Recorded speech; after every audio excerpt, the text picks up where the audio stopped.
responsável por quedas de impérios e por abismos morais. É a sexualidade.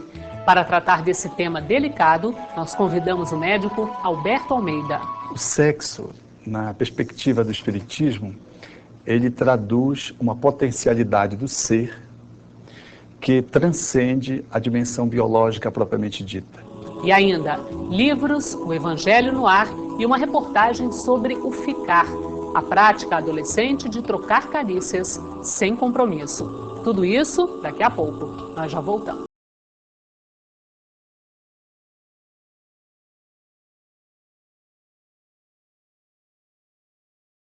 Chegou a hora do seu filho conhecer o cãozinho Rex e seu melhor amigo André. O tio Quincas, eles vão se divertir muito e ensinar lições como o perdão e o amor ao próximo. O Cão Salva Vidas. Livro da coleção Lições de Vida. Peça o seu pelo telefone 0 operadora 21 2187 8282 ou pelo site febnet.org.br.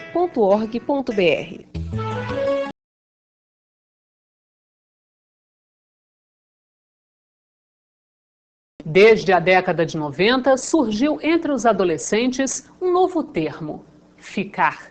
Na reportagem a seguir, você vai saber o que é essa prática e o que pensam pais, jovens e psicólogos.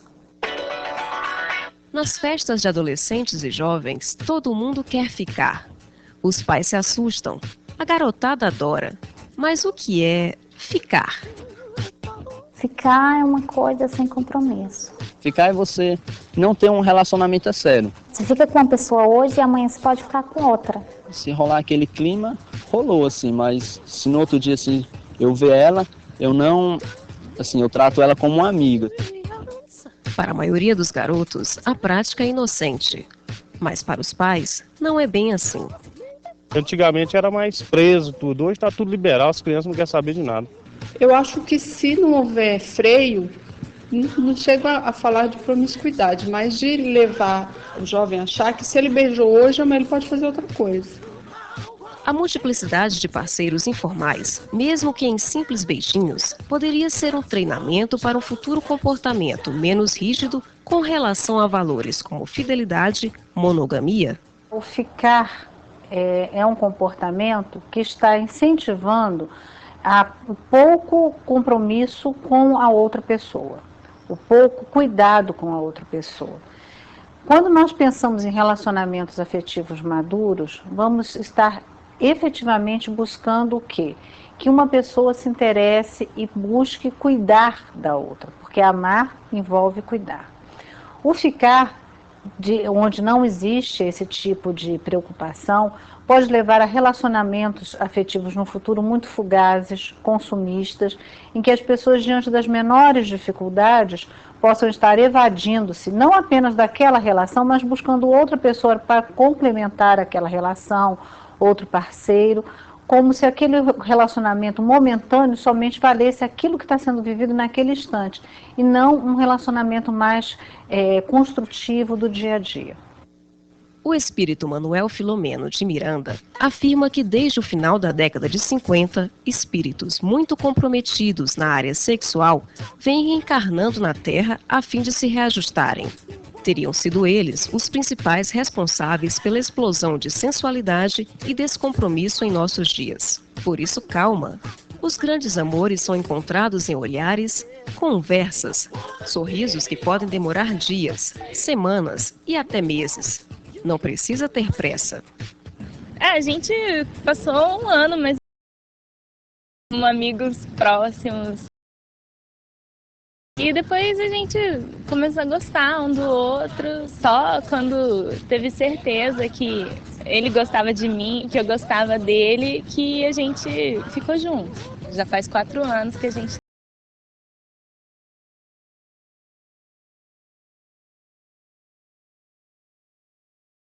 A sexualidade pode ser veículo de alegria ou tragédia, manifestação de desequilíbrio ou do amor. Para falar sobre os vários aspectos da sexualidade, nós convidamos o médico paraense Alberto Almeida. Alberto, o que é o sexo na visão espírita? O sexo, na perspectiva do espiritismo, ele traduz uma potencialidade do ser que transcende a dimensão biológica propriamente dita. O conceito da biologia que caracteriza o sexo como macho e fêmea, ou aquela visão de um sexo adstrito apenas à questão hormonal, sanguínea e neurológica, né? Para a visão espírita, o sexo transcende a própria perspectiva corpórea e revela uma energia do espírito.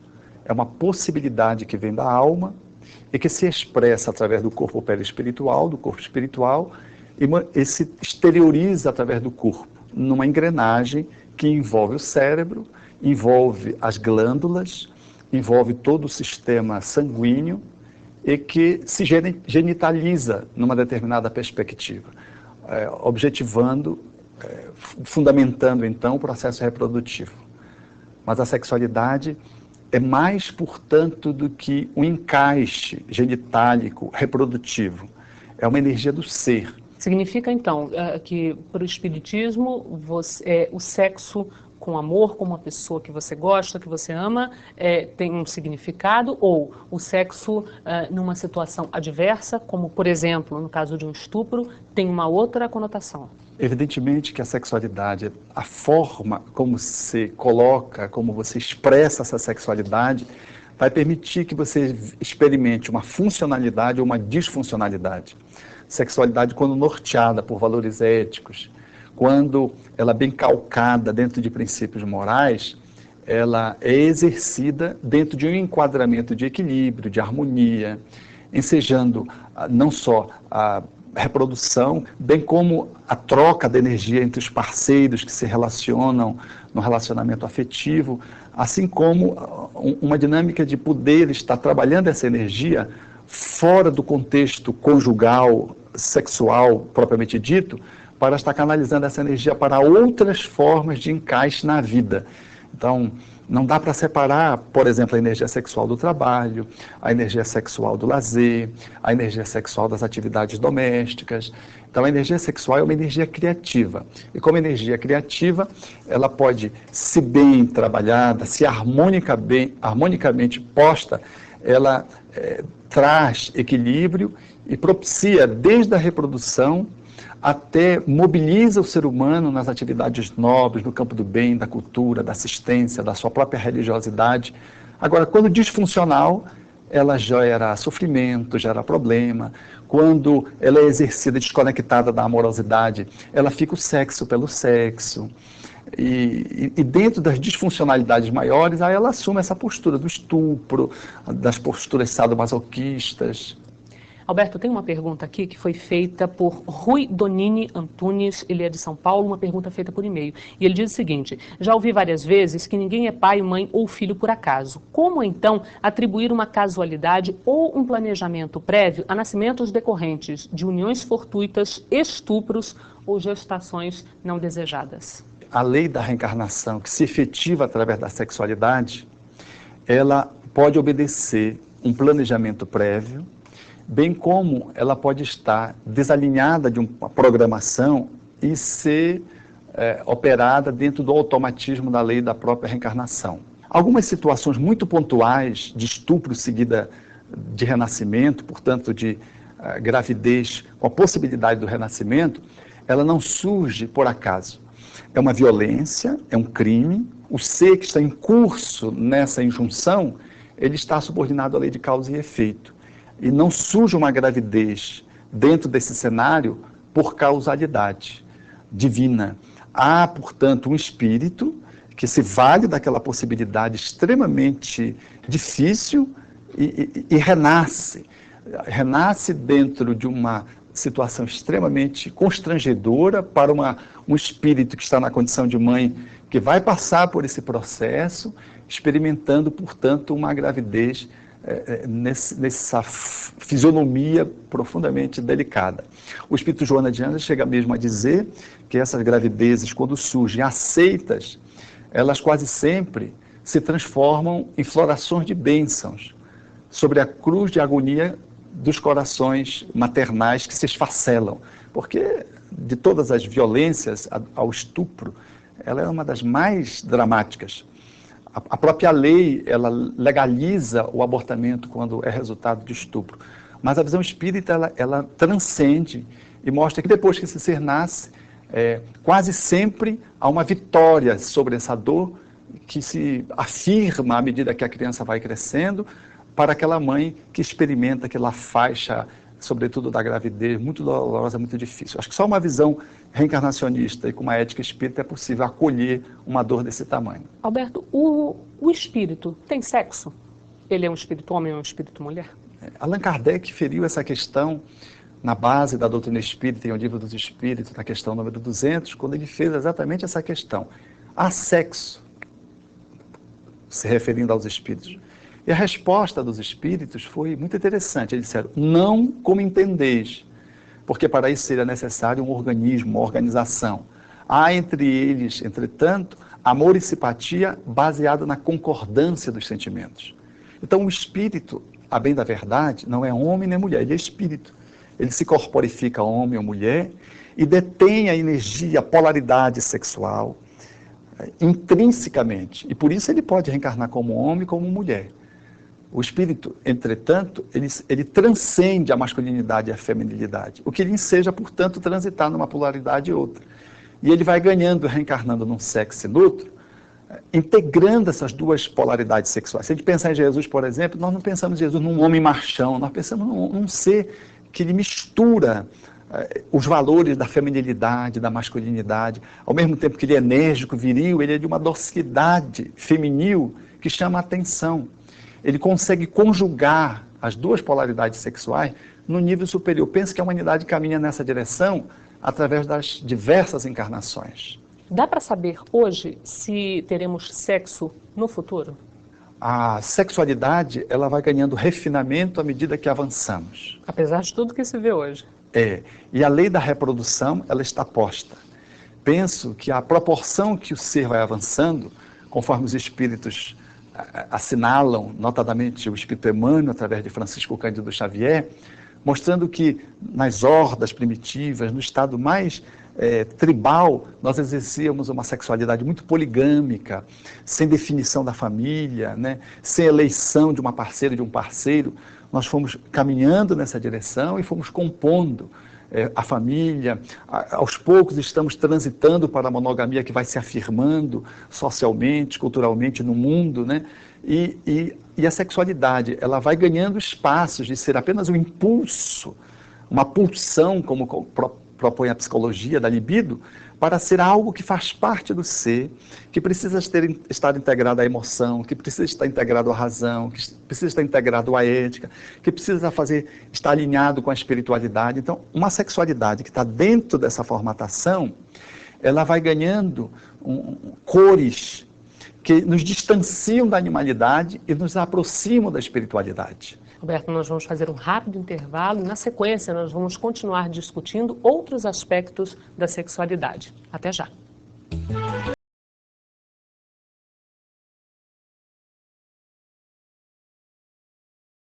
Instruções de Allan Kardec ao movimento espírita. Durante 12 anos, Kardec publicou na Revista Espírita diversos ensinamentos que agora estão reunidos em um único livro. São orientações valiosas para os espíritas e sobre a prática do espiritismo no dia a dia. Organizado por Evandro Noleto, o livro é mais uma publicação da Federação Espírita Brasileira. Faça seu pedido pelo telefone 0 operadora 21 2187 8282.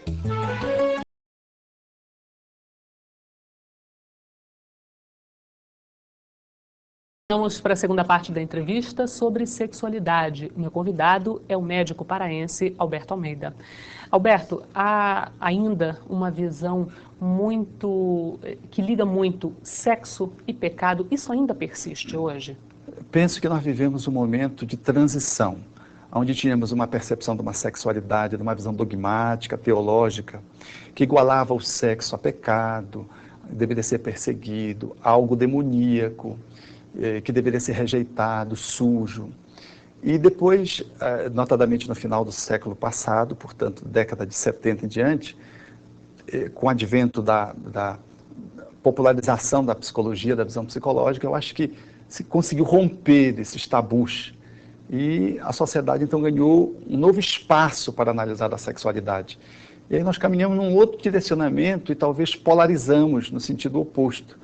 O sexo passou de pecaminoso a uma máquina de prazer, de obscuro que ele era, ele passou a ser colocado numa evidência vulgar, de reprimido ele passou, e perseguido ele passou a ser estimulado de uma forma indevida, do não ele passou para o abuso. Então, porque ele ficou a serviço da sociedade de consumo, que explorou o sexo, e como se rompe com o extremo.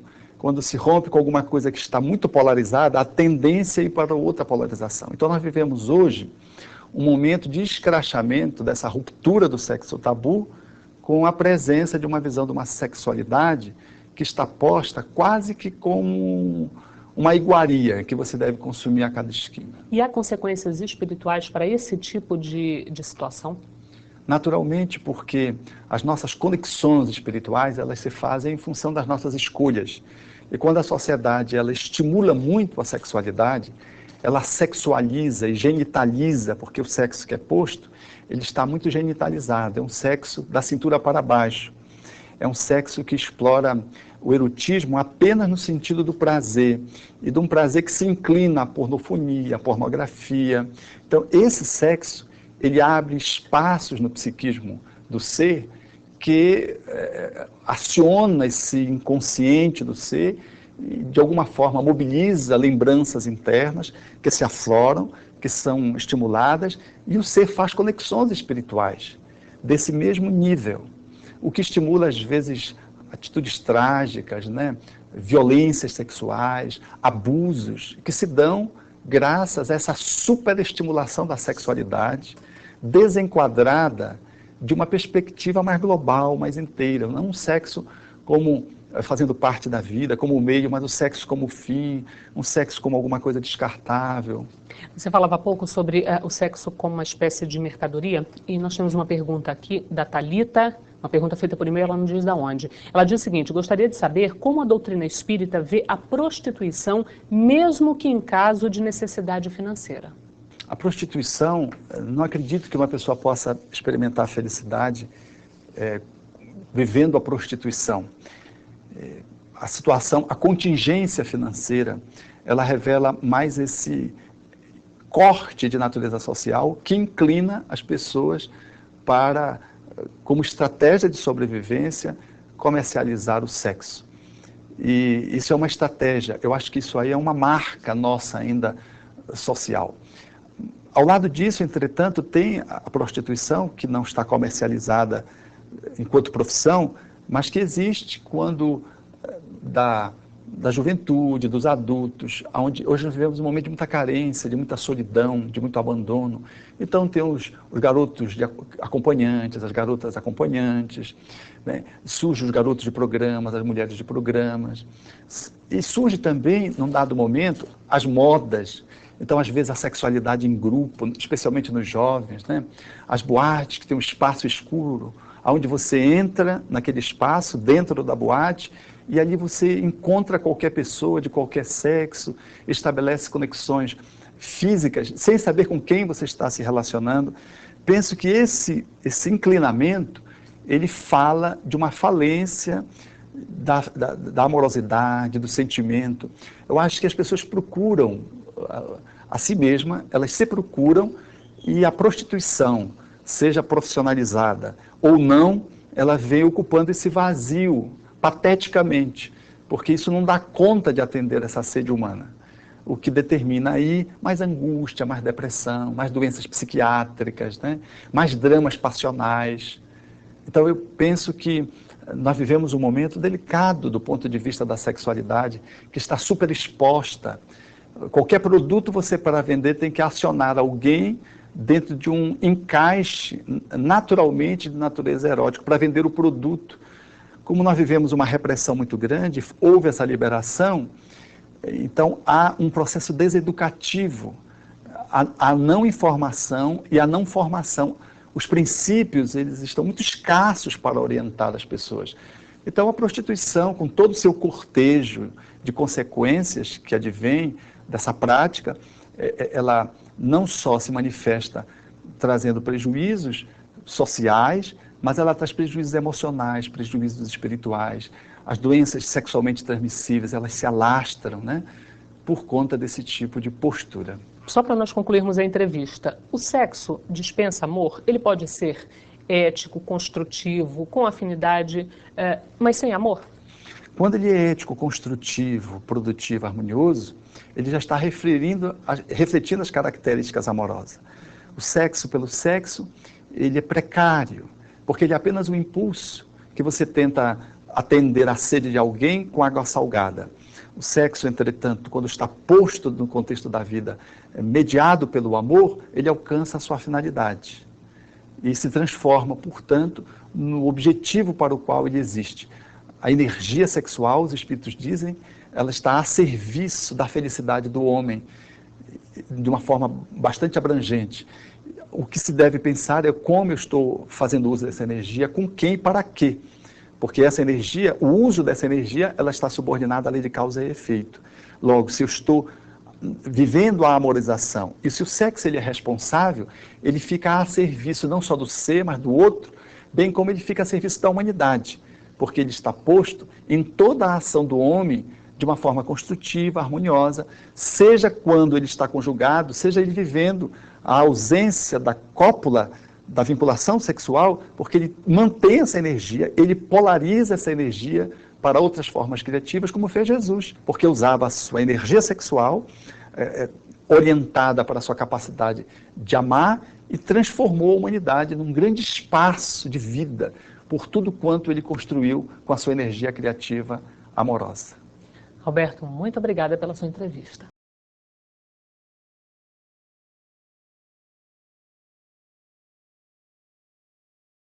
Olá!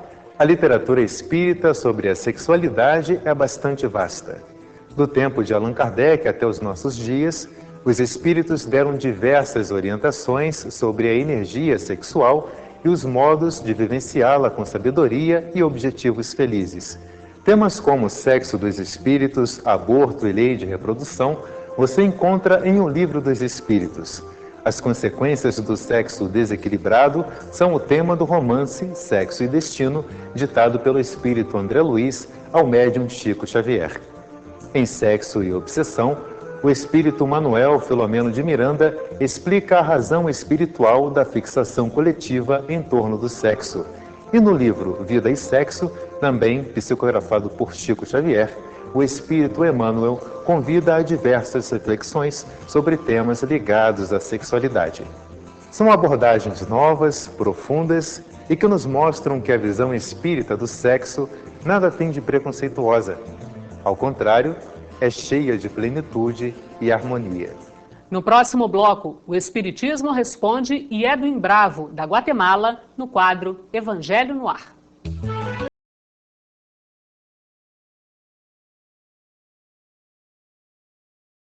A FEB lança uma nova versão da mais completa biografia de Allan Kardec. Organizado em 2 volumes pelo pesquisador Zeus Van Tuyl, Allan Kardec, o educador e codificador, conta com dados precisos sobre a vida e obra do codificador do Espiritismo. O leitor também encontra informações sobre os estudos de Kardec sobre magnetismo e o início do movimento espírita. Faça seu pedido pelo e-mail vendas@febrasil.org.br.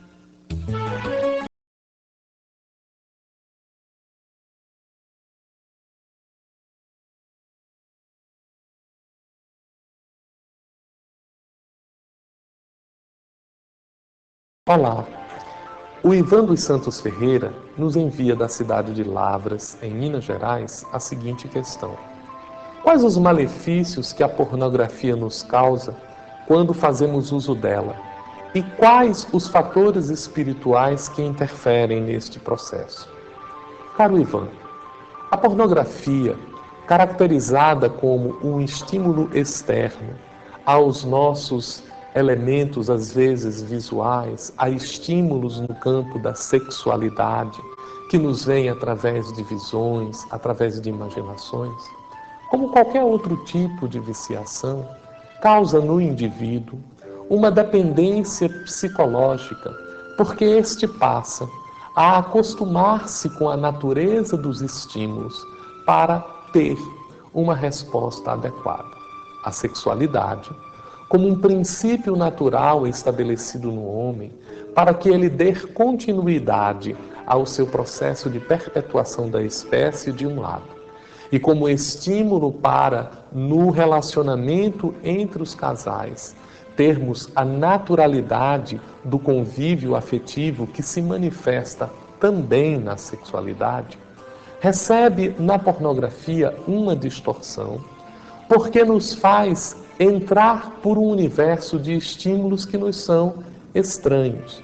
Primeiro, porque nos fazemos projetados em situações, por outro lado, porque trazem para nós estímulos que, a mais das vezes, nos vinculam a espíritos extremamente desequilibrados nesta amplitude, qual seja o da sexualidade. E é aí que muitas vezes também encontramos a causa desta estimulação, em entidades espirituais que, afastadas do corpo, ávidas pelas sensações da sexualidade, estimulam no indivíduo o interesse pela pornografia para que este, a partir de suas ilações mentais, as possa alimentar no contexto de sensações pela vinculação mediúnica.